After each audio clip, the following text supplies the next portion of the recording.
Shalom സഹോദരങ്ങളെ, Shabbat Shalom.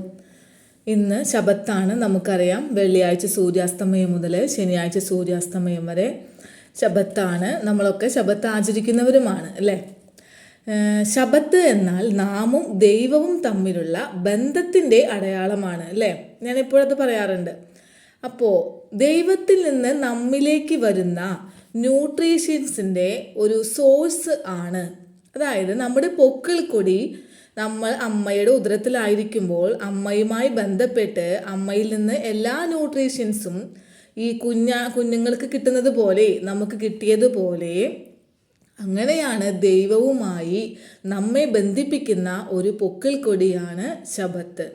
എല്ലാ ന്യൂട്രീഷ്യൻസും നമുക്ക് ദൈവത്തിൽ നിന്ന് ലഭിക്കുന്നത് ഈ ശബത്ത് വഴിയാണ്. ക്രിസ്ത്യാനികൾ ശബത്ത് സൺഡേ ആണ് ആചരിക്കുന്നത്. അത് യാതൊരു അർത്ഥമില്ലാതെ സഭ പഠിപ്പിച്ചു എന്നുള്ള ഒരു ഒറ്റ കാരണം കൊണ്ട് ബൈബിളിൽ എങ്ങുമില്ലാതെ സൺഡേ അവർ അത് ആചരിക്കുമ്പോൾ ദൈവത്തിൻ്റെ സ്വന്തം മക്കളായ നമ്മൾ യഹൂദന്മാരോടൊപ്പം ശനിയാഴ്ച അപ്പൻ്റെ കൂടെ ഒരേ മേശയിലിരുന്ന് ഭക്ഷിക്കുന്നു, അപ്പൻ്റെ കൂടെ റെസ്റ്റ് എടുക്കുന്നു, ആബയുടെ കൂടെ കളിക്കുന്നു, വർത്തമാനം പറയുന്നു, പാട്ട് പാടുന്നു. അങ്ങനെ ആബയോട് കൂടെ ആയിരിക്കാനായിട്ട് ഒരു ദിവസം കൂടി, ഒരു ശബത്ത് കൂടി, എന്താ പറയുക, നിത്യരാജ്യത്തിലേക്കുള്ള ഒരു ഇൻവിറ്റേഷൻ ലെറ്റർ കൂടി നമുക്ക് കിട്ടിയിരിക്കുന്നു അല്ലേ? അപ്പം അതിനായി നമുക്ക് ഭാഗ്യം ലഭിച്ചതിനെ ഓർത്തുകൊണ്ട് നമുക്ക് ദൈവത്തോട് നന്ദി പറയാം. സാത്താൻ കുരുടാക്കി വെച്ചത് കൊണ്ട് എല്ലാവരും ലോകം പറയുന്ന വഴിക്ക് ഒന്നിച്ച് കുഴിയിൽ വീഴാനായി നരകത്തിലേക്ക് പോയിക്കൊണ്ടിരിക്കുമ്പോൾ എല്ലാ സത്യങ്ങളും മനസ്സിലാക്കി തന്ന് തിരിഞ്ഞു നടന്ന് സമാധാനത്തോടു കൂടി അഭയോട് കൂടെ ആയിരിക്കുവാൻ ഭാഗ്യം ലഭിച്ച നമുക്ക് ദൈവത്തോട് എത്ര നന്ദി പറഞ്ഞാലും മതിയാവില്ല. അപ്പോൾ ഒരിക്കൽ കൂടി എൻ്റെ എല്ലാ ഫാമിലിയിലെ എൻ്റെ സഹോദരങ്ങൾക്കും ശബാത്ത് ഷലോം. അപ്പോൾ ഞാൻ ഇന്ന് നിങ്ങളോട് സംസാരിക്കാൻ പോകുന്ന വിഷയം ആത്മഹത്യയെക്കുറിച്ചാണ്. കാരണം എല്ലാവരും നോട്ട് ചെയ്യാത്ത, ഒരു പക്ഷെ മനഃപൂർവ്വം അവഗണിക്കുന്ന ഒരു വിഷയമാണ് ഈ ആത്മഹത്യ എന്ന് പറയുന്നത്.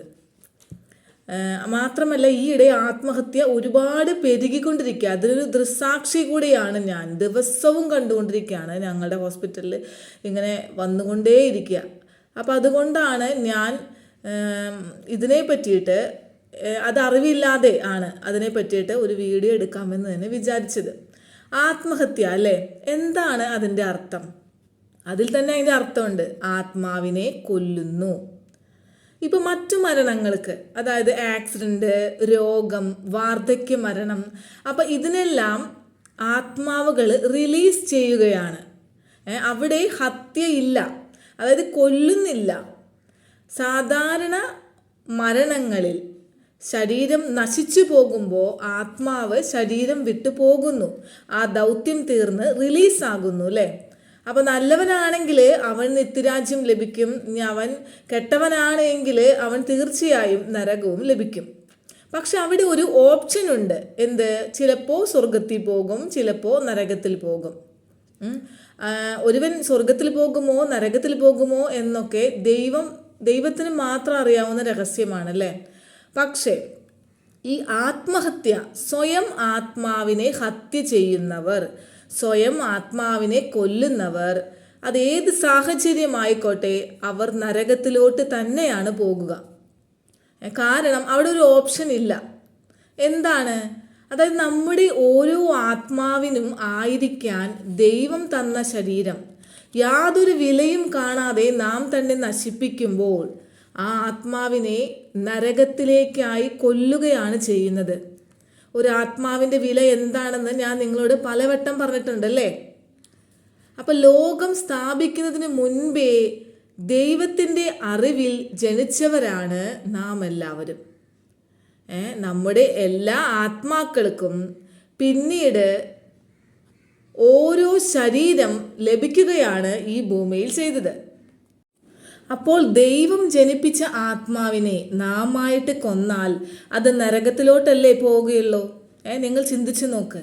മരണം കഴിഞ്ഞ് ഒരു ജീവിതമില്ല എന്ന് ചിന്തിക്കുന്നവരാണ് ആത്മഹത്യ ചെയ്യാൻ മുതിരുക. ഈ ഭൂമിയിൽ ദൈവം തരുന്ന ഓരോ ചെറിയ പരീക്ഷണങ്ങൾ പോലും സഹിക്കാൻ പറ്റാത്തവർ. സത്യം പറഞ്ഞാൽ ഈ പ്രശ്നങ്ങളെല്ലാം ദൈവത്തിൻ്റെ സൃഷ്ടിയല്ല, നിന്റെ സ്വയം സൃഷ്ടിയാണ്. അതുകൊണ്ടാണ് ബൈബിളിൽ പറയുന്നത്, നിന്റെ സങ്കീർണമായ പ്രശ്നങ്ങൾ നിന്റെ സൃഷ്ടിയാണ്, ദൈവത്തിൽ നിന്നുള്ളവ അല്ല എന്ന്. യാക്കോബ് 1:13 വായിച്ചാൽ അറിയാം, പരീക്ഷിക്കപ്പെടുമ്പോൾ ഞാൻ ദൈവത്താൽ പരീക്ഷിക്കപ്പെടുന്നു എന്ന് ആരും പറയരുത്. ദൈവം ദോഷങ്ങളാൽ പരീക്ഷിക്കപ്പെടാത്തവൻ ആകുന്നു, താൻ ആരെയും പരീക്ഷിക്കുന്നതുമില്ല. ഓരോരുത്തർ പരീക്ഷിക്കപ്പെടുന്നത് സ്വന്തം മോഹത്താൽ ആകർഷിച്ച് വശീകരിക്കപ്പെടുകയാൽ ആകുന്നു. മോഹം ഗർഭം ധരിച്ച് പാപത്തെ പ്രസവിക്കുന്നു, പാപം മുഴുത്തിട്ട് മരണത്തെ പേറുന്നു. കേട്ടില്ലേ ഈ വചനം? അതായത് പരീക്ഷ എല്ലാവർക്കും ഉണ്ടാകും ഈ ഭൂമിയിൽ. കർത്താവിന് പോലും, യേശുവാക്ക് പോലും പരീക്ഷയുണ്ടായില്ലേ? അപ്പം അത് ജയിക്കുന്നതിലാണ് കാര്യം.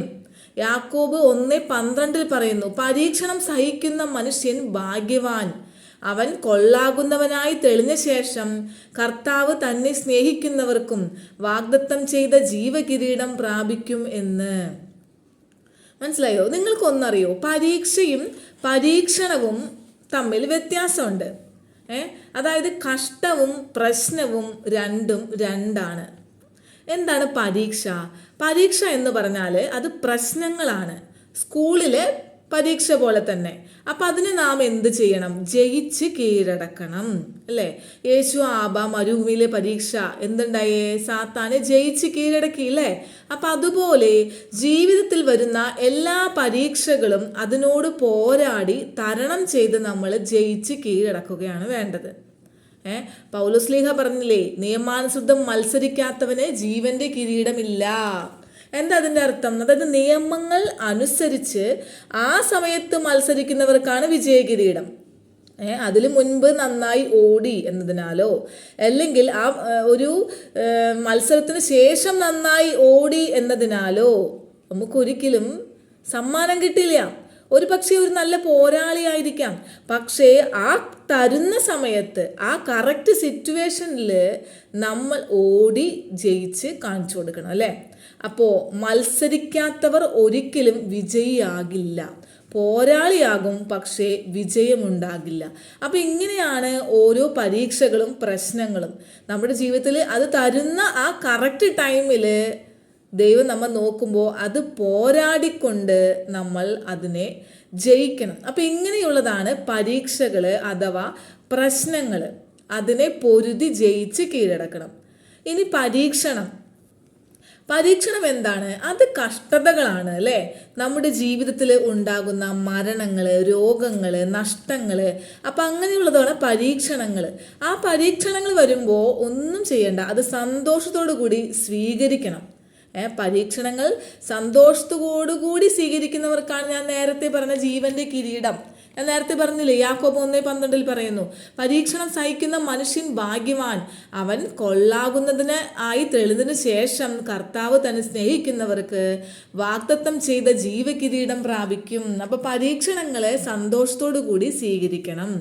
ബട്ട് പരീക്ഷകൾ നമ്മൾ എന്ത് ചെയ്യണം? അത് നമ്മൾ പോരാടി അതിനെ ജയിക്കണം. അപ്പോൾ ഞാനിന്ന് പ്രത്യേകിച്ച് ഈ ആത്മഹത്യ എന്ന് പറയുന്ന വിഷയം തിരഞ്ഞെടുക്കാൻ തന്നെ കാരണം, ഞാനൊരു നേഴ്സാണെന്ന് നിങ്ങൾ പലവട്ടം പറഞ്ഞിട്ടുണ്ടല്ലേ. അപ്പോൾ ഞങ്ങളുടെ ഹോസ്പിറ്റലിൽ ഈ 3 മാസത്തിനിടയിൽ ഒരു 20-30 സൂയിസൈഡ് കേസുകൾ വന്നിട്ടുണ്ട്. ഒരു പക്ഷേ ഇത് ആരും ഗൗനിക്കുന്നില്ല. ഞാൻ തന്നെ കുറേ പറയാറുണ്ട്, ഇതെന്താ ഇതുപോലെ വരുന്നേ?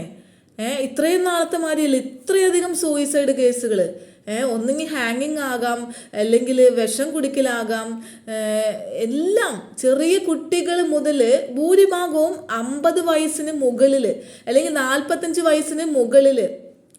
പിന്നെ കുട്ടികൾ, അതൊരു ട്രെൻഡിങ് ആണ്. ഈ അടുത്ത ദിവസം തന്നെ ഒരു 88 വയസ്സായ ഒരു അപ്പൂപ്പൻ വിഷം കഴിച്ച് വന്നിരുന്നു. അപ്പോൾ അതിൻ്റെ കാരണമൊക്കെ കേട്ട് കഴിഞ്ഞിട്ടുണ്ടെങ്കിൽ നമ്മൾ നെട്ടിപ്പോകുന്നേ. കാരണം ആ അപ്പച്ചൻ്റെ കല്യാണം കഴിഞ്ഞിട്ട് 56 വർഷമായി. കല്യാണം കഴിഞ്ഞ നാളുകളിൽ ഭാര്യയും കൊണ്ട് വിരുന്നിന് പോയപ്പോൾ ഏതോ ഒരു കൂട്ടുകാരൻ പറഞ്ഞു, അയ്യോ നിനക്ക് ഈ പെണ്ണിനെയാണോ കിട്ടിയത്? അവൾ പോക്കാണ്, അവൾ ചീത്ത ആണ്, അവൾ എത്ര പേരുടെ കൂടെ പിടിച്ചിട്ടുണ്ടെന്നറിയോ? അപ്പം ഇതൊക്കെ കേട്ടതോടുകൂടി എൻ്റെ മനസ്സ് ചത്തു സിസ്റ്ററെ എന്നാണ് ആ വയസ്സാം കാലത്ത് ആ അപ്പച്ചൻ എന്നോട് പറയണത്. അപ്പം അന്ന് മുതൽ എനിക്ക് ഇതുവരെ സ്വസ്ഥത കിട്ടിയിട്ടില്ല. 3-4 പ്രാവശ്യം ഞാൻ ആത്മഹത്യക്ക് ശ്രമിച്ചു. പിന്നെ ഞാൻ 20 വർഷം നാട് വിട്ടുപോയി എന്നൊക്കെ അപ്പച്ചൻ പറയാം. പക്ഷെ ആ അപ്പച്ചന് 3 മക്കളുണ്ട്. അപ്പം ഞാൻ ചോദിച്ചു, അപ്പം മക്കളുണ്ടല്ലോ 3 പേര് എന്ന് ചോദിച്ചു. അതെങ്ങനെ എങ്ങാണ്ടൊക്കെ സംഭവിച്ചു എന്ന്. അയാൾ ഈ 20-25 വർഷം നാട് വിട്ട് പോയിട്ട് ഇപ്പോൾ തിരിച്ചു വന്നേക്കാം. അയാൾ ആരും നോക്കാനില്ലാണ്ടായപ്പോഴും പ്രായമായി വയ്യാണ്ടായപ്പോഴും അതുവരെ ഈ സ്ത്രീയാണ് ഈ മകളെ നോക്കി വളർത്തിയത്. മനസ്സിലാക്കി. അപ്പോൾ ഇപ്പം ഈ മനുഷ്യൻ നോക്കുന്നത് ഇളയ മകനാണ്. അപ്പോൾ ഇപ്പം എന്താ കാരണം എന്ന് ചോദിച്ചപ്പോൾ മോനും മരുമൊക്കൊന്നും പ്രശ്നമില്ലേ, ഭാര്യ ഇടയ്ക്കിട്ട് കുത്തുവാക്ക് പറയുന്നു എന്ന് പറഞ്ഞ് വഴക്ക് കൂടിയിട്ട് പുല്ലിനടിക്കുന്ന വിഷം കഴിച്ചിട്ടാണ് ആ അപ്പച്ചൻ വന്നേക്കുന്നേ. ഇപ്പോഴും ആരെങ്കിലും വന്ന് എന്തിനാ അപ്പച്ചൻ ഇത് ചെയ്തെന്ന് ചോദിച്ച ഉടനടി അപ്പച്ചൻ പറയും, എൻ്റെ ഭാര്യ പോക്കായിരുന്നു കല്യാണത്തിന് മുമ്പ്, ആ സംഭവം ആണ് എനിക്ക് ഇപ്പോഴും ഇത് ചെയ്യാൻ കാരണം എന്നാണ് അപ്പച്ചൻ പറയണേ. അപ്പം നിങ്ങളൊന്ന് ഓർത്ത് നോക്ക്. പണ്ടാരോ പറഞ്ഞ ഒരു പരദൂഷണം അല്ലേ, 56 വർഷങ്ങൾ കഴിഞ്ഞിട്ടും ആ 2 പേരുടെയും ജീവിതം തകർത്തുകൊണ്ടിരിക്കുക. ഇത് പറഞ്ഞ വ്യക്തി ജീവിച്ചിരിപ്പുണ്ടോയെന്ന് പോലും നമുക്കറിയില്ല, ഇത്രയും വയസ്സായി അല്ലേ. അപ്പോൾ അതുകൊണ്ടാണ് ഞാൻ പറയുന്നത്, പരദൂഷണം പാപമാണ്. ഒരു ചെറിയ ഒരു കാര്യം നമ്മൾ പറയുന്നത്, അതിൻ്റെ ആഫ്റ്റർ ഇഫക്റ്റ് എന്ന് പറയുന്നത് വളരെ വലുതാണ്. അപ്പോൾ ദൈവസന്നിധിയിൽ നമ്മൾ എത്രയോ വലിയ പാപികളായിരിക്കും എന്നറിയോ. അത്ര ഇഫക്റ്റ് ഉണ്ട് ഈ ഒരു പരദൂഷത്തിന്. നമുക്കത്ര സൈഡ് ഇഫക്റ്റ് കർത്താവിൽ നിന്ന് കിട്ടും. അപ്പോൾ ഒരു പരദൂഷത്തിന് ചെവി കൊടുക്കുമ്പോൾ തന്നെ സാത്താൻ നമ്മുടെ ഉള്ളിൽ കയറും. ഒരു കാര്യം മറ്റൊരാളോട് പറയുമ്പോൾ നിങ്ങൾ ഒരു കാര്യം ശ്രദ്ധിക്കുക. ഒന്നുകിൽ ഈ പറയുന്ന ആൾക്ക് എന്തെങ്കിലും ഗുണമുണ്ടോ, അല്ലെങ്കിൽ ഇത് കേൾക്കുന്ന എനിക്ക് എന്തെങ്കിലും ഗുണമുണ്ടോ, അല്ലെങ്കിൽ ഇത് ആരെ പറ്റി പറയുന്നു അവർക്ക് എന്തെങ്കിലും ഗുണമുണ്ടോ.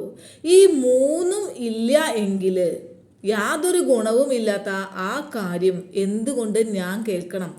ആ സമയം എൻ്റെ വേസ്റ്റാണ് എന്ന് നിങ്ങൾ മനസ്സിലാക്കണം. അത് മാത്രമല്ല, ഈ പരദൂഷണം വഴിയാണ്, ഈ പാപത്തിലൂടെയാണ് സാത്താൻ നമ്മളിൽ പ്രവർത്തിക്കുക. അപ്പോൾ ജീവിത പരീക്ഷണങ്ങൾ ഈ വയസ്സാം കാലത്ത് വരെ അതിജീവിച്ച ഇവര് എന്തിനാണ് ഈ 50 വയസ്സ് കഴിഞ്ഞിട്ട് ആത്മഹത്യ ചെയ്യുന്നതെന്ന് എനിക്കറിയില്ല. എത്ര ഹാങ്ങിങ് കേസുകൾ, കെട്ടിത്തൂങ്ങി കൊണ്ടുവന്നിട്ട് ICUവിൽ നോക്കും. ചിലപ്പോൾ കിട്ടും, ചിലപ്പോൾ കിട്ടില്ല. എത്രയോ പേര് മരിച്ചു പോകുന്നു. കാരണങ്ങളൊക്കെ കേൾക്കുമ്പോൾ വളരെ സിമ്പിളാണ്. പിന്നെ വേറൊരു അപ്പച്ചൻ, അവർ കുറച്ച് ഫിനാൻസ് ഉള്ള പൈസയൊക്കെ ഉള്ളവരാ, പക്ഷേ നല്ല വിലയും നിലയും ഉള്ളവരുമാണ് സമൂഹത്തിൽ. ഇത് എന്തിനു ചെയ്തു എന്ന് മക്കൾക്കോ ഭാര്യയ്ക്കോ അറിയില്ല. ബിസിനസ്സിൽ വന്ന തകർച്ചയാകാം, ആൾ ഗൾഫിലൊക്കെ ആയിരുന്നു. ഉള്ള നല്ല കാലത്തൊക്കെ ഗൾഫിലും ഭാര്യ ഇവിടെയൊക്കെ ആയിട്ട് ഒരു സുഖവും അനുഭവിച്ചിട്ടില്ല. പക്ഷേ ഇപ്പം നാട്ടിൽ വന്ന് സെറ്റിലാവാമെന്ന് വിചാരിച്ചപ്പോഴേക്കും ആത്മഹത്യ ചെയ്തു. അപ്പോൾ കാരണം എന്താണെന്ന് അറിയണേന്നൊപ്പാട് തന്നെ കുറച്ച് ദിവസം കഴിഞ്ഞപ്പോൾ മരിച്ചു. നമ്മൾ വെന്റിലേറ്ററിലാക്കി പേഷ്യൻറ്റ് പിന്നെ മിണ്ടാനും പറ്റില്ല. പിന്നെ പേഷ്യൻ്റ് കുറേ നാൾ അബോധാവസ്ഥയിലൊക്കെ ആയിരുന്നു. അപ്പോൾ അങ്ങനെയൊക്കെ വരുമ്പോൾ ചെറിയ എന്താ കാരണം എന്ന് പോലും ആർക്കും മനസ്സിലാകുന്നില്ല. ഓരോ തോന്നലിന് ഓരോരുത്തരും പോയിട്ട് ഓരോ അബദ്ധങ്ങൾ ചെയ്തുകൊണ്ടിരിക്കുക. എല്ലാവരും വാക്സിനേറ്റഡ് ആണ്. അപ്പോൾ അതുകൊണ്ടാണ് ഞാൻ പറയണത്, വാക്സിനേറ്റഡ് ആയവർക്ക് എന്തൊക്കെയോ DNA ചേഞ്ചസുകൾ ഇപ്പോൾ വരുന്നുണ്ട്. നമ്മുടെ ചിന്തകളിൽ സാത്താൻ കയറി കളിക്കുന്നുണ്ട്. നമ്മുടെ DNA, കർത്താവിൻ്റെ DNA മാറ്റാൻ സാത്താൻ ശ്രമിക്കുന്നുണ്ട്. അത് സത്യമാണ്. അപ്പോൾ ചില സിറ്റുവേഷൻസ് വരുമ്പോൾ, അത് ഹാൻഡിൽ ചെയ്യാൻ ബുദ്ധിമുട്ട് വരുമ്പോൾ ഈ സാത്താൻ മനസ്സിലിരുന്ന് തോന്നിപ്പിക്കും, പറയും. അതങ്ങോട്ട് പെട്ടെന്ന് അനുസരിക്കുകയാണ് ചെയ്യുന്നത്. ഇത് വയസ്സായവരുടെ കാര്യം, കുറേ പേര് അങ്ങനെ വന്നു പോകുന്നുണ്ട്. അത് കൂടാതെ പിന്നെ ഒരു ട്രെൻഡ് ഞാൻ കാണുന്നത് കുട്ടികളിലാണ്. ഒരു 12 മുതൽ 14, 16, 18, 22 ഇങ്ങനെയുള്ള 24 വയസ്സിനൊക്കെ താഴെയുള്ള കുട്ടികൾക്ക് ഈ പ്രവണത. ചെറിയ ചെറിയ കാര്യങ്ങൾ, മൊബൈൽ ഫോൺ കൊടുത്തില്ല, ഗെയിം കളിക്കാൻ സമ്മതിച്ചില്ല, പഠിക്കാൻ പറഞ്ഞു, എന്താ പറയുക, എന്നെ സംശയിച്ചു, ഒറ്റപ്പെടുത്തി. പിന്നെ ഒരു കുട്ടി നാൾ വന്നു, ഞാൻ അഡോപ്റ്റഡ് ആണ്, 24 വയസ്സുണ്ട് അവൾക്ക്, അഡോപ്റ്റഡ് ആണ്, അപ്പോൾ സ്വാതന്ത്ര്യം തരുന്നില്ല. അപ്പോൾ ആ ഒരു നല്ല പൊന്നുപോലെ ആ അപ്പച്ചനമ്മച്ചി നോക്കുന്നത്, അത് അവൾക്ക് അറിയുകയും ചെയ്യാം. പക്ഷെ അഡോപ്റ്റഡ് ആണ്. അപ്പോൾ ആ ഒരു നിരാശ. അപ്പോൾ ഇങ്ങനെയുള്ള ഒരു ട്രെൻഡ്, സില്ലി പ്രശ്നങ്ങളൊക്കെ പിന്നെ പ്രേമ നൈരാശ്യം അത് വേറെ. അപ്പോൾ മാതാപിതാക്കൾ സ്വാതന്ത്ര്യം തരുന്നില്ല, ജോലിക്ക് വിടുന്നില്ല, ഓവർ കെയർ. അപ്പം ഇങ്ങനെ നൂറ് കാര്യങ്ങൾ പറഞ്ഞിട്ട് ചെറിയ കുട്ടികൾ പോലും ഈ ആത്മഹത്യ ചെയ്യുന്നത് എങ്ങനെയാണെന്ന് പോലും അറിയാത്ത പ്രായത്തിൽ ബാത്റൂമിലെ ജനലിൽ തോർത്തുകൊണ്ട് കഴുത്തിലിട്ട് കെട്ടി എന്ന് വേണ്ട മണ്ണെണ്ണ എടുത്ത് കുടിക്കുക, അപ്പൂപ്പൻ്റെ മരുന്നുകൾ കുറേ ഗുളികകൾ എടുത്ത് കുടിക്കുക, ആൻറ്റിബയോട്ടിക് ഡോക്ടർ എന്തോ മരുന്നിന് തന്നത് ഒരുമിച്ചെടുത്ത് കഴിക്കുക. ഇതിങ്ങനെ ഒരു ട്രെൻഡാണ് ഇപ്പോൾ കണ്ടുകൊണ്ടിരിക്കുന്നത്. അതുകൊണ്ടാണ് ഞാനിന്ന് ആത്മഹത്യയെ പറ്റി പറയാമെന്ന് തന്നെ വിചാരിച്ചത്. നമ്മൾ അവരോട് ഉപദേശിക്കുമ്പോൾ അല്ലെങ്കിൽ അവരോട് പറഞ്ഞു കൊടുക്കുമ്പോൾ ഇതൊരു പാപമാണ് അല്ലെങ്കിൽ ഇതൊരു തെറ്റാണ്, മരണശേഷം ഒരു ജീവിതമുണ്ട് എന്നൊക്കെ പറയുമ്പോൾ അവർക്ക് അതിനെപ്പറ്റിയൊന്നും ഒരു അറിവുമില്ല. അപ്പോൾ എന്നെ കേൾക്കുന്ന സഹോദരരെ, നമ്മൾക്ക് ഇതിനെപ്പറ്റി അറിയുമെന്നുള്ളത് തന്നെ വലിയൊരു കാര്യമാണ്. നമ്മളുടെ മരണശേഷം നമുക്ക് വേറൊരു ലൈഫ് ഉണ്ട് എന്നുള്ള ഒരു പ്രത്യാശ കിട്ടാത്തത് കൊണ്ട് മാത്രം എത്രയോ പേര് ജീവൻ ഹനിച്ചു കളയുന്നു, ആത്മഹത്യ ചെയ്യുന്നു.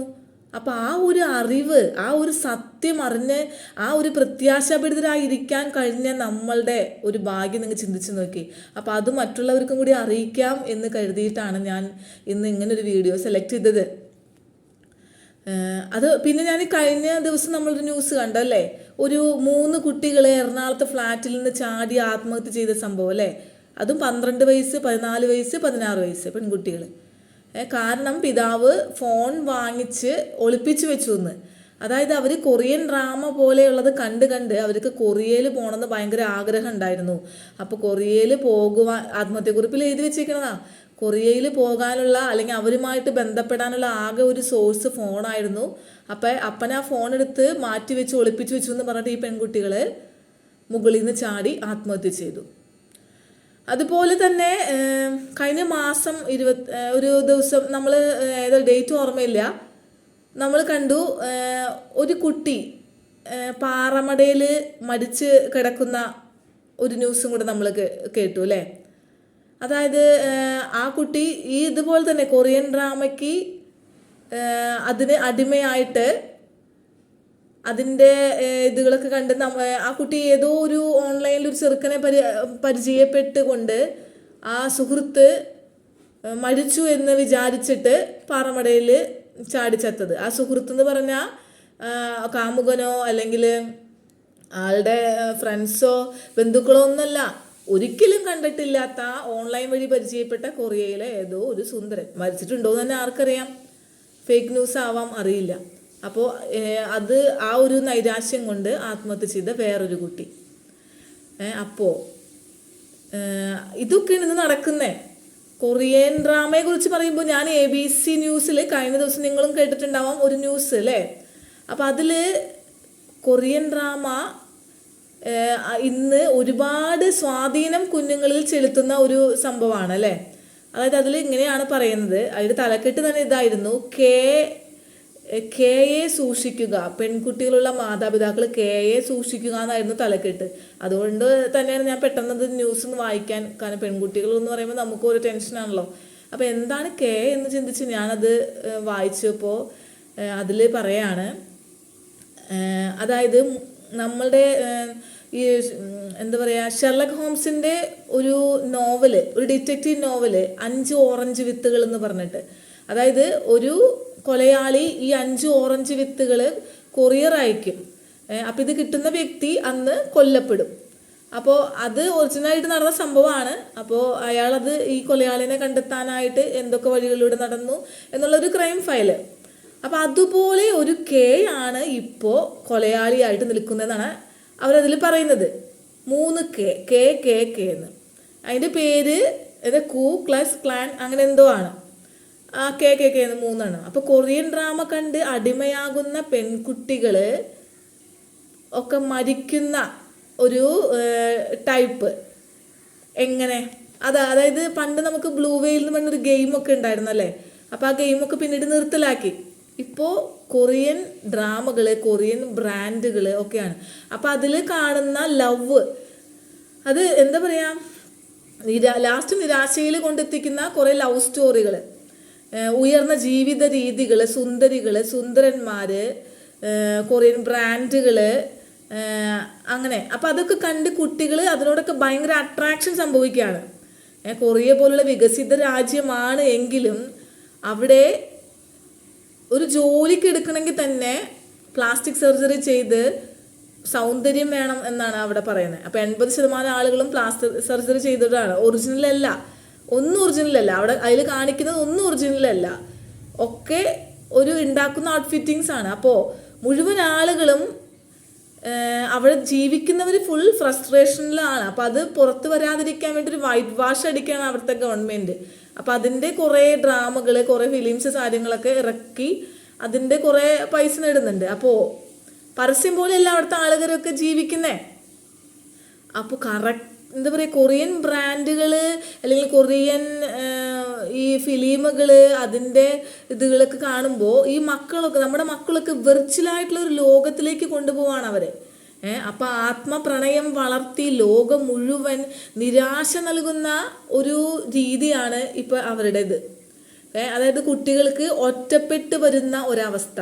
കുട്ടികൾ ശ്രദ്ധിച്ചിട്ടുണ്ടെങ്കിൽ രാത്രി ഒരുപാട് നേരം ഉറക്കമൊഴിച്ച് ഇത് കാണുന്നു, 2 മണി 3 മണി വരെയൊക്കെ വെളുപ്പിനെ ഇത് ഉറക്കമൊഴിച്ചിരുന്ന് കാണുന്നത്. ഞങ്ങളെപ്പോഴും ഒറ്റയ്ക്കാണെന്ന് തോന്നുന്നു. എന്താ പറയുക, അതിനൊക്കെ അടിമയാവാണ് ശരിക്കും. ഒരു പുതിയ രോഗം തന്നെയാണ് ഈ കൊറിയൻ അഡിക്ഷൻ. കുട്ടികളെ നേരത്തെ കൊല്ലാനായിട്ട് ഷെർലക് ഹോംസിൻ്റെ ഡിറ്റക്റ്റീവ് നോവലിൽ കെ എന്ന് പറഞ്ഞ പോലെ തന്നെ ഇതിൽ പറയണ എന്ന് പറയുന്നത് കാലൻ, കഴുകൻ, കൊറിയ എന്നൊക്കെ സാർ അവിടെ അതിനകത്ത് ന്യൂസിൽ പറയണ കേട്ടു. അതായത് കൊറിയൻ സീരീസ് കാണുമ്പോൾ അതിൽ സൗന്ദര്യമൊന്നും തങ്ങൾക്കില്ല, അവരോട് ഭയങ്കര അഡിക്ഷൻ തോന്നുന്നു. അപ്പോൾ വെള്ള പൂശിയ കുറേ വീഡിയോസൊക്കെ കൊറിയ അയച്ചു വിട്ടിട്ട് സാത്താനാണ് അപ്പം അതിലൂടെ പ്രവർത്തിക്കുന്നതാണ് ഞാൻ ചുരുക്കത്തിൽ പറഞ്ഞു വരുന്നത്. സാത്താൻ്റെ സ്വഭാവം അതാണ്. അതിൽ പതിയെ ഇഴഞ്ഞു വന്ന് നമ്മിലെ ഒരു വെർച്വൽ ഇമേജ് ഉണ്ടാക്കുക. മെറ്റ പോലെ അല്ലേ, മരണം എന്ന അവന് പേര് അല്ലേ, കേട്ടിട്ടില്ലേ? അപ്പം വെർച്വലായിട്ടുള്ളൊരു ലോകത്തേക്ക് നമ്മളെ കൊണ്ടുപോവുക, അതാണ് ഈ സാത്താൻ്റെ ലക്ഷ്യം. സബ് കോൺഷ്യസ് മൈൻഡ് മാത്രം യൂസ് ചെയ്യാനായിട്ട് അവൻ നമ്മളെ എപ്പോഴും ഇങ്ങനെ പ്രേരണ നൽകിക്കൊണ്ടിരിക്കും. അപ്പം ഇങ്ങനെയുള്ള കാര്യങ്ങളുമാണ് ഈ കുട്ടികൾ പല ആത്മഹത്യക്ക് വഴി തെളിയിക്കുന്നത്. ഞാനിപ്പോൾ ഈ കുട്ടികളുടെ കാര്യം എടുത്തു പറയാനായിട്ട് എന്താണെന്ന് വെച്ചാൽ നമ്മൾക്കും കുട്ടികളുള്ളതാണ് അല്ലേ. അപ്പോൾ നമുക്ക് അവർ ശ്രദ്ധിക്കണമെങ്കിൽ അമിതമായി ഫോൺ യൂസ് ചെയ്യുമ്പോൾ, ഒറ്റയ്ക്കിരിക്കുമ്പോൾ, വെളുപ്പിന് വരെയൊക്കെ ഒറ്റയ്ക്കിരിക്കുമ്പോൾ എന്താണ് ഫോണിൽ കാണുന്നതെന്ന് ശ്രദ്ധിക്കുക. അവർ ഏത് വഴിയെ പോണേ, അവർക്ക് ഏകാന്തതയുണ്ടോ, നിരാശയുണ്ടോ, സാത്താൻ അവരെ അടിമയാകാനായിട്ട് ഒരിക്കലും സമ്മതിക്കരുത് അല്ലേ. കുട്ടികളെ കാര്യങ്ങൾ പറഞ്ഞ് മനസ്സിലാക്കണം. അല്ലെങ്കിൽ നമ്മുടെ വീട്ടിലെ വിളക്കുകളായ ആ കുട്ടികൾ കെട്ടുപോകും. അപ്പോൾ ഈ അവസാന നിമിഷത്തിലും നമ്മുടെ സാത്താൻ, നമ്മുടെ അല്ല, ആ പട്ടി ചെകുത്താൻ സാത്താൻ കൂടുതലും നോട്ടമിടുന്നത് കുഞ്ഞുങ്ങളെയും അല്ലെങ്കിൽ കൗമാരക്കാരെയും ഈ വയസ്സായവരെയും ആണെന്നാണ് ഞാനിപ്പോൾ പറഞ്ഞു വരുന്നത്. അപ്പോൾ ഞാൻ പറഞ്ഞു വന്നത്, ആത്മാവിനെ ഹത്യ ചെയ്യുന്നവർ സാത്താൻ്റെ കയ്യിലെ ഉപകരണം മാത്രമാണ്. ഗലാത്യർക്ക് എഴുതിയ ലേഖനം 6-ാം അധ്യായം 8-ാം വാക്യം, മനുഷ്യൻ വിതയ്ക്കുന്നത് തന്നെ കൊയ്യും, ജഡത്തിൽ വിതയ്ക്കുന്നവൻ ജഡത്തിൽ നിന്ന് നാശം കൊയ്യും, ആത്മാവിൽ വിതയ്ക്കുന്നവൻ ആത്മാവിൽ നിന്ന് നിത്യജീവനെ കൊയ്യും. അവിടെ എങ്ങനെയാണ് എഴുതി വെച്ചിരിക്കുന്നത് അല്ലേ. അപ്പം നിരാശ മൂലം ആത്മഹത്യ ചെയ്യുന്നവരെല്ലാം ഈ ജഡത്തിൽ വിതച്ചവരാണെന്നേ. ഞാൻ പറയാറില്ലേ, നമുക്ക് ഈ ലോകമല്ല വേറെ ലോകമുണ്ട്, ആത്മാവുണ്ട് എന്നൊക്കെ അല്ലേ. പലരും ചിന്തിക്കുന്നത് ഈ ലോകത്തിലെല്ലാം അവസാനിക്കുമെന്നാണ്. നിത്യരാജ്യത്തെക്കുറിച്ച് പറയുമ്പോൾ ഒരു വിശ്വാസവും ഇല്ല. ആത്മാവിൽ വിതയ്ക്കുന്നവർക്ക് ആത്മാവിൻ്റെ ഫലം കിട്ടുകയുള്ളൂ. നിങ്ങൾ ജഡമോഹങ്ങൾക്ക് വിത്തുകളിട്ട് വിതച്ചിട്ട് ചിലപ്പോൾ അത് തിരിച്ചു കിട്ടണമെന്നില്ല. എന്താ പറയുക, ആത്മാവുള്ളവർ ആത്മാവിലാണ് വിതയ്ക്കേണ്ടത്. അത് ചിലപ്പോൾ നമ്മൾ ജഡമോഹങ്ങൾക്കാണ് മനസ്സ് കൊടുക്കുന്നതെന്ന് വിചാരിക്കും. അത് മറ്റുള്ളവർക്ക് കൊടുക്കുന്ന സ്നേഹമാകാം, പ്രതീക്ഷയാകാം, ജോലിയാകാം, പണം കടം വാങ്ങിക്കുന്നതാകാം. അങ്ങനെ 100 മോഹങ്ങൾ, ജഡമോഹങ്ങൾ നമുക്ക് ഉണ്ടാവാണ്. അപ്പം അതിന് ഭംഗം വരുമ്പോൾ നിരാശ വന്ന് ആത്മഹത്യ ചെയ്യുന്നു അല്ലേ. അവരെക്കുറിച്ച് ദൈവം പറയുന്നുണ്ട് സദൃശ്യവാക്യങ്ങള് 1-ാം അധ്യായം 30 മുതലുള്ള വാക്യങ്ങൾ പറയുന്നുണ്ട്. അവർ എൻ്റെ ആലോചന അനുസരിക്കാതെ എൻ്റെ ശാസനയൊക്കെയും നിരസിച്ച് കളഞ്ഞത് കൊണ്ട് അവർ സ്വന്തം വഴിയുടെ ഫലം അനുഭവിക്കുകയും തങ്ങളുടെ ആലോചനകളാൽ തൃപ്തി പ്രാപിക്കുകയും ചെയ്യും. അവർക്ക് തോന്നും, തൃപ്തി പ്രാപിക്കും, ഞാൻ ചെയ്ത വഴികളാണ് നല്ലതെന്ന് അവർക്ക് തോന്നും. ബുദ്ധിഹീനരുടെ പിന്മാറ്റം അവരെ കൊല്ലും. ഭോഷന്മാരുടെ നിശ്ചിന്ത അവരെ നശിപ്പിക്കും. കറക്റ്റായിട്ട് എഴുതിയേക്കാണ്. ഇനി എൻ്റെ വാക്ക് കേൾക്കുന്നവനോ നിർഭയം വസിക്കുകയും ദോഷം കൂടാതെ ഭയം കൂടാതെ സ്വൈര്യമായിരിക്കുകയും ചെയ്യും. അതുകൊണ്ട് കർത്താവ് പറഞ്ഞത്, ഈ ലോകത്തുള്ളവയിൽ നിങ്ങൾ പ്രതീക്ഷ വെക്കാതെ ഉന്നതത്തിലേക്ക് ശ്രദ്ധിക്കുവിൻ എന്ന് പറഞ്ഞത് അല്ലേ. ലോകത്തിലുള്ളവർ നിങ്ങൾക്ക് നിരാശ തരുമ്പോൾ ആത്മാവിൽ ശ്രദ്ധിക്കുന്നവർക്ക് പ്രത്യാശ കിട്ടും. ഇനി ഇപ്പം നിങ്ങൾ പറയും, ചില സമയത്ത് നമുക്ക് തീരുമാനമെടുക്കാൻ സാധിക്കാത്ത ചില സന്ദർഭങ്ങളുണ്ട്. എന്താ പറയുക, ചില കഷ്ടപ്പാടുകൾ വരുമ്പോൾ. അപ്പോൾ അവിടെയൊക്കെ 2 ഓപ്ഷൻ കാണും. ഒന്ന് ജഡത്തിൻ്റെ താല്പര്യവും 2 ആത്മാവിൻ്റെ താല്പര്യവും. അപ്പോൾ ഇതിൽ നമ്മൾ തിരഞ്ഞെടുക്കേണ്ടത് ആത്മാവിൻ്റെ താല്പര്യമാണ്. അത് എങ്ങനെ തിരഞ്ഞെടുക്കാം, അതിലാണ് ടാസ്ക് വരുന്നത്. ചില സന്ദർഭങ്ങളിൽ പെട്ടെന്ന് തന്നെ നമുക്ക് ഇതിലേതാണ് ആത്മാവിൻ്റെ ഇതിലേതാണ് ജഡത്തിൻ്റെ എന്ന് നമുക്ക് പെട്ടെന്ന് മനസ്സിലാകും. ഉദാഹരണം, നമ്മൾ മാതാപിതാക്കളോട് അല്ലെങ്കിൽ ഒരു അപ്പൻ്റെ അടുത്ത് പിണങ്ങിയ ഒരു മോന് അഭിമാനം വെച്ചിട്ട് മിണ്ടാണ്ട് നടക്കാണ്. അപ്പൻ ആദ്യം ഇങ്ങോട്ട് വന്ന് മിണ്ടട്ടെ എന്നൊക്കെ വിചാരിച്ചിട്ട്. അപ്പം അത് അങ്ങനെ നിൽക്കുക. അപ്പോൾ ജഡം പറയുന്നതാണ് നീ മിണ്ടണ്ട, അപ്പൻ ആദ്യം നിന്നോട് മിണ്ടട്ടെ, അപ്പോഴല്ലേ നിന്നോട് തെറ്റ് ചെയ്തേ എന്ന് പറയാണ്. എന്നാൽ വേറെ ഒരു ചിന്ത നിനക്ക് വരികയാണ്, നീ മിണ്ട്, നിന്റെ അപ്പനല്ലേ, നീ ക്ഷമിക്ക്, ഇപ്പോൾ അത്ര വലിയ തെറ്റൊന്നുമല്ലല്ലോ അപ്പൻ ചെയ്തത്. പിന്നെ നമ്മൾ ഇന്ന് കാണുന്നവർ നാളെ ഇല്ലേ, വയസ്സായ അവർ പെട്ടെന്ന് എങ്ങാനും എന്തെങ്കിലും സംഭവിച്ചാൽ നിനക്കത് തിരുത്താൻ പറ്റില്ല. ഇപ്പം ഇങ്ങനെ പറയുന്ന ഒരു ചിന്തയും കൂടെ വരും അല്ലേ. അപ്പം ഇങ്ങനെ ദൈവസന്നിധിയിൽ ഉയരെയുള്ളൂ ഇങ്ങനെ താന്നു കൊടുക്കുന്നവർ എന്നൊക്കെ പറഞ്ഞ ചിന്തകളൊക്കെ വരുമ്പോൾ ഇവിടെ നമുക്ക് പെട്ടെന്ന് കണ്ടെത്താൻ പറ്റും എന്താണ് ജഡമോഹം, എന്താണ് ആത്മാവ് പറയണേന്ന് അല്ലേ. അതായത് ജഡമോഹം പറയുന്നത് നീ സംസാരിക്കണ്ട, മിണ്ടണ്ട. ആത്മാവ് പറയുന്നു നിനക്ക് ബുദ്ധിമുട്ടാണ് എങ്കിലും നീ മിണ്ട്, വലിയ പ്രശ്നങ്ങളൊന്നുമില്ല, അങ്ങനെ കുഴപ്പമില്ലാത്ത കാര്യങ്ങളൊക്കെ ആണെങ്കിൽ. അപ്പോൾ അങ്ങനെ അപ്പോൾ അത് ആത്മാവിൻ്റെ, അപ്പോൾ നമുക്ക് തിരിച്ചറിയാൻ സാധിക്കുന്നത് പോലെ. പക്ഷെ ടാസ്ക് ഉണ്ട് ചില സമയത്ത്. എന്ത് ചെയ്യണം, ഏത് വഴിയെ പോകണം, അങ്ങനെ ഒരു നിശ്ചയമില്ലാത്തൊരവസ്ഥ വരുമ്പോൾ ദൈവാത്മാവിൻ്റെ സ്വരം കേൾക്കാനായിട്ട് നമുക്ക് ആബയുടെ സഹായം ആവശ്യമാണ്. ആബയോട് പറയണം, അപ്പാ അങ്ങ് എപ്പോഴും എൻ്റെ കൂടെ ഇല്ല അപ്പാ, അങ്ങ് എൻ്റെ നന്മയല്ലേ അപ്പൻ എപ്പോഴും കാക്ഷിക്കുള്ളൂ, എനിക്കതറിയാം. അപ്പം അതുകൊണ്ട് ഞാൻ എന്ത് ചെയ്യണം അപ്പാ. ആത്മാവിൻ്റെ സ്വരം നമുക്ക് കേൾക്കാം സഹോദരങ്ങളെ. അത് അനുസരിക്കുമ്പോൾ ആത്മാവിൻ്റെ ആ സ്വരം നമ്മൾ അനുസരിക്കുകയാണെങ്കിൽ കൂടുതൽ കൂടുതൽ നമ്മോടുകൂടി ദൈവാത്മാവ് അടുത്ത് വരും. അതുകൊണ്ടാണ് ഞാൻ എപ്പോഴും പറയാറ്, ദൈവത്തോട് വർത്തമാനം പറഞ്ഞ് നമ്മളെപ്പോഴും നടക്കണം എന്ന്. അപ്പോൾ നമുക്ക് ദൈവാത്മാവിൻ്റെ സൗണ്ട് കൂടുതൽ ക്ലിയർ ആയിട്ട് കേൾക്കാൻ പറ്റുള്ളൂ. ചിലപ്പോൾ നിങ്ങൾക്ക് തോന്നാം നിങ്ങളുടെ തീരുമാനങ്ങൾ ശരിയായിരുന്നു എന്നല്ലേ, പക്ഷെ കുറച്ച് കഴിഞ്ഞ് അതെന്തെങ്കിലും ഒരു അബദ്ധത്തിലേക്ക് വന്നു കഴിയുമ്പോഴാണ് പെട്ടെന്ന് നിങ്ങൾക്ക് മനസ്സിലാകുക, അയ്യോ ഞാൻ എടുത്ത തീരുമാനം തെറ്റിപ്പോയിന്ന്. അപ്പോഴേക്കും പക്ഷെ വൈകി പോയിട്ടുണ്ടാവും, പിന്നെ നമുക്കത് തിരുത്താനും സാധിക്കില്ല അല്ലേ. അപ്പോൾ ഇതും ബൈബിളിൽ പറയുന്നുണ്ട് കേട്ടോ. സദൃശ്യവാക്യങ്ങൾ 14:12 പറയുന്നുണ്ട്, ചിലപ്പോൾ ഒരു വഴി മനുഷ്യന് ചൊവ്വായി തോന്നും, അതിൻ്റെ അവസാനമോ മരണവഴികൾ അത്രേ. കണ്ട, കറക്റ്റായിട്ട് കർത്താവ് പറയണ കേട്ടാ. അപ്പോൾ ഇതെല്ലാം ബൈബിളിലുണ്ട്, ഇത് ഞാൻ ഉണ്ടാക്കി പറയുന്നതല്ല. മനസ്സിലായ? വാണിങ് തരുന്നുണ്ട് നമുക്ക് അപ്പൻ ബൈബിളിലൂടെ, പക്ഷെ അതിന് ചെവി കൊടുക്കണം. ചില നന്മകൾ നമ്മൾ ചോദിക്കുമ്പോൾ തന്നെ കിട്ടണമെന്നൊന്നുമില്ല. അത് ദൈവം ആദ്യം തന്നെ പരിശോധിച്ച് നോക്കും. ഈ നന്മ എൻ്റെ മകൾക്ക് കൊടുത്താൽ ഒരു പക്ഷേ അവളുടെ ജഡം സന്തോഷിക്കുമായിരിക്കാം, പക്ഷേ അത് അവളുടെ ആത്മാവിന് നല്ലതല്ല, ദോഷമുണ്ടാകുമെന്നുണ്ടെങ്കിൽ അപ്പൻ നമുക്ക് ആ നന്മ തരില്ല, അത് നമ്മിൽ നിന്ന് അകന്നു പോയേക്കാം. അപ്പോൾ അങ്ങനെ ആണെങ്കിൽ നമുക്ക് ആ നന്മ ആ സമയത്ത് കിട്ടില്ല. അപ്പോഴേക്കും ഇവിടെ കിടന്ന് നൊലോളിയായി, അപ്പനോട് പരാതി പറച്ചിലായി അല്ലേ. ദൈവം നിങ്ങളുടെ ഹൃദയങ്ങളെ അറിയും, നിങ്ങൾക്ക് അറിയുന്നതല്ലേ അത്. നമ്മളുടെ തലമുടി 4 ഇഴ പോലും എണ്ണപ്പെട്ടിരിക്കുന്നു അല്ലേ. നമ്മൾ ഓരോരുത്തരുടെയും ഹൃദയ വിചാരങ്ങൾ നമ്മളെക്കാൾ മുൻപ് അറിയും നമ്മളുടെ അല്ലേ. അപ്പോൾ ചില സാഹചര്യങ്ങൾ നമുക്ക് പറ്റുന്നില്ല എന്ന് കണ്ടാൽ അങ്ങോട്ട് വിട്ടുകൊടുക്കുക. അപ്പാ എനിക്ക് പറ്റില്ല, ഞാനിവിടെ ഇപ്പോൾ നിങ്ങൾ കേട്ടിട്ടില്ലേ, ആലോചിച്ചാൽ ഒരു അന്തമില്ല, ആലോചിച്ചില്ലെങ്കിൽ ഒരു കുന്തമില്ല എന്ന് പറഞ്ഞോണം. ആലോചിച്ച് കഴിഞ്ഞാൽ നമ്മളെ കൊണ്ടൊന്നും സാധിക്കില്ല ചെയ്യാൻ. പിന്നെ എന്തിനാ ഈ ടെൻഷൻ അടിച്ചിട്ട് അത് ആബയ്ക്ക് വിട്ടുകൊടുക്കുക, എന്ത് വേണമെങ്കിലും സംഭവിച്ചോട്ടെ. മനസ്സിലായോ? നമുക്കറിയാം നമ്മുടെ ആബ എപ്പോഴും നമ്മുടെ നന്മയ്ക്കാണ് പ്രവർത്തിക്കുള്ളൂ എന്ന്. അപ്പോൾ അതങ്ങോട്ട് വിട്ടുകൊടുക്ക്. ചില സിറ്റുവേഷൻസ് എന്താ പറയുക, അനുഗ്രഹങ്ങൾ നേടാനും എന്താ പറയുക നന്മയ്ക്കായിട്ടും മാത്രം ദൈവത്തെ ആരാധിക്കുന്ന ഒരുപാട് പേരുണ്ട് കേട്ടോ. പക്ഷേ അവരൊക്കെ ഒന്നും ഓർത്താൽ മതി, നിങ്ങളുടെ ഹൃദയങ്ങളെ ദൈവം അറിയുന്നു.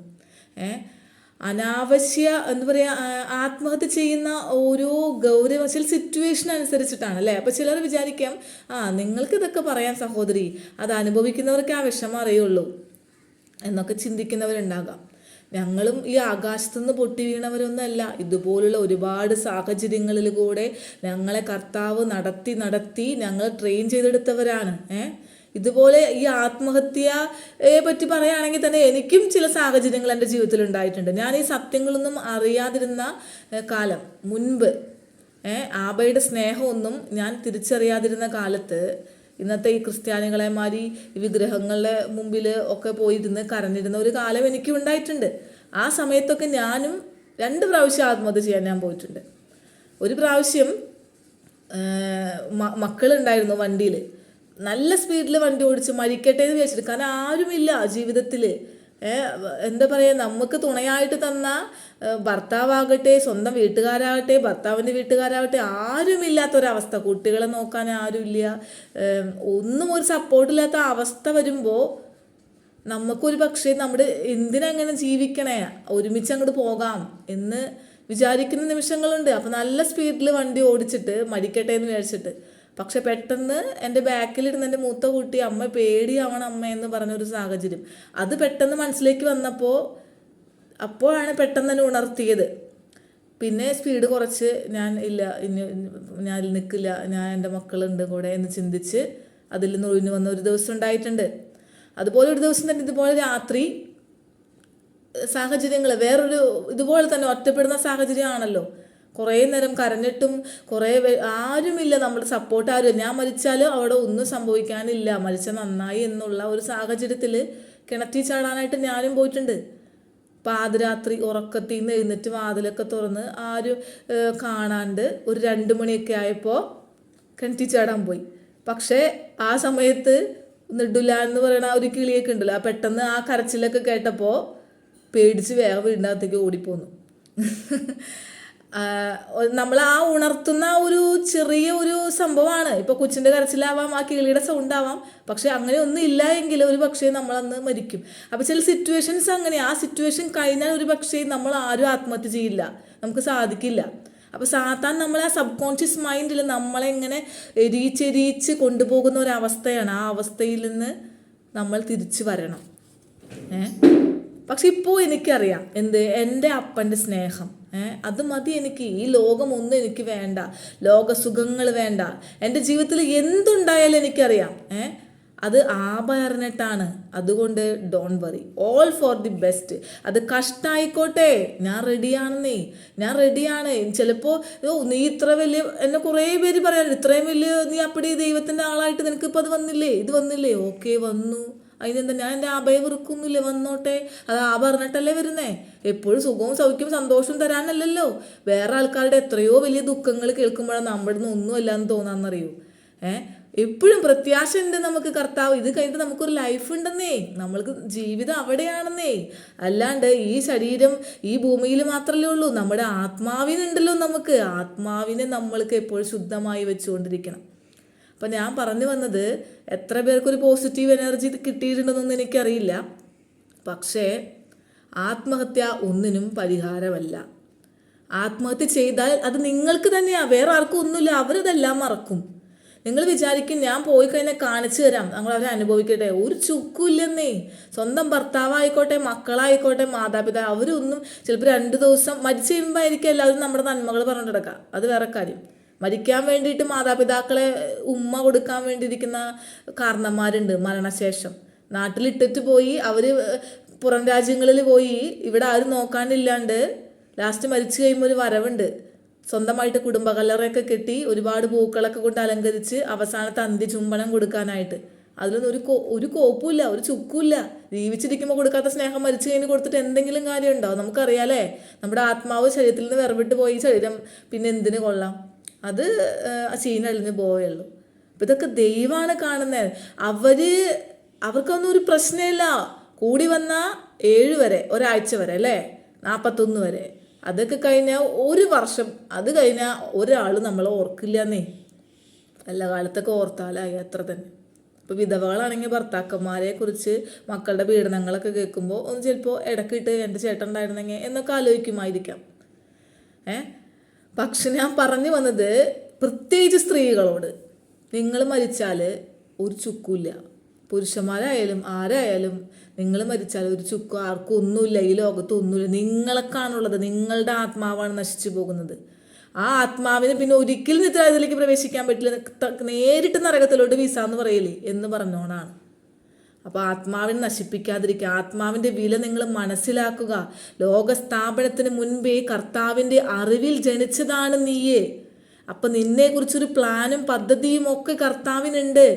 ചെറിയ ചെറിയ ഓരോ പരീക്ഷണങ്ങൾ തരുമ്പോൾ അത് ജയിച്ച് കാണിച്ചു കൊടുക്കണം. ആപയെ തള്ളി പറയാതെ, സാത്താനെ ചവിട്ടി പോടാ, നീ പോടാ, കഷ്ടം തന്നാൽ എനിക്കൊരു പ്രശ്നമില്ലടാ എന്ന് പറയാനായിട്ടുള്ള നട്ടെല്ല് കാണിക്കണം. നിങ്ങൾ മരിച്ചാൽ അല്ലാണ്ട് ആർക്കും ഒന്നുമില്ല, നിങ്ങൾക്ക് തന്നെ. അതിന് ഈ പ്രത്യാശ വേണമെങ്കിൽ മരണശേഷം നമുക്കൊരു ലൈഫ് ഉണ്ട് എന്നുള്ള ആ സത്യം നിങ്ങൾ വിശ്വസിക്കണം. അത് വിശ്വസിക്കാത്തവർക്ക് ഈ ഭൂമിയിൽ തന്നെ എല്ലാം അവസാനിച്ചെന്ന് വിശ്വസിക്കാത്തവർക്കാണ് നിരാശ വരിക. അപ്പോൾ ഞാൻ നിർത്താണ്. അപ്പോൾ ഇതുവരെ എന്നെ കേട്ട എല്ലാവർക്കും തോദാറബ. ഇന്ന് നമ്മൾ പഠിക്കാൻ പോകുന്ന ഹീബ്രു വേർഡ് കൃപ, ദൈവകൃപ. കൃപ എന്ന് പറഞ്ഞാൽ ഘേൻ, HEN എന്നാണ്, പക്ഷെ വായിക്കുന്നത് ഘേൻ എന്നാണ്. ഇനി ദൈവകൃപ, കരുണ എന്ന് പറയുന്നതിന് ഗസേദ് എന്ന് പറയും, HESED, ഗസേദ്. അപ്പോൾ കൃപ ഘേൻ, ഗസേദ് എന്ന് പറഞ്ഞ കരുണ. ഇനി ദൈവകൃപ അല്ലെങ്കിൽ കൃപാവരം എന്നൊക്കെ പറയും, അത് മത്നത് ഘേൻ എന്നാണ് പറയാം. MATNATHEN, മത്നത് ഘേൻ. അപ്പോൾ ഞാൻ നിർത്താണ്. എന്നെ ശ്രവിച്ച എല്ലാവർക്കും തോദാറബ. ആത്മാവിനാൽ എല്ലാവരും സൗഖ്യമായിരിക്കുന്നു എന്ന് വിശ്വസിക്കുന്നു. ശബാത് ശലോം മൈ ഫാമിലി. തോദാറബ, തോദാ.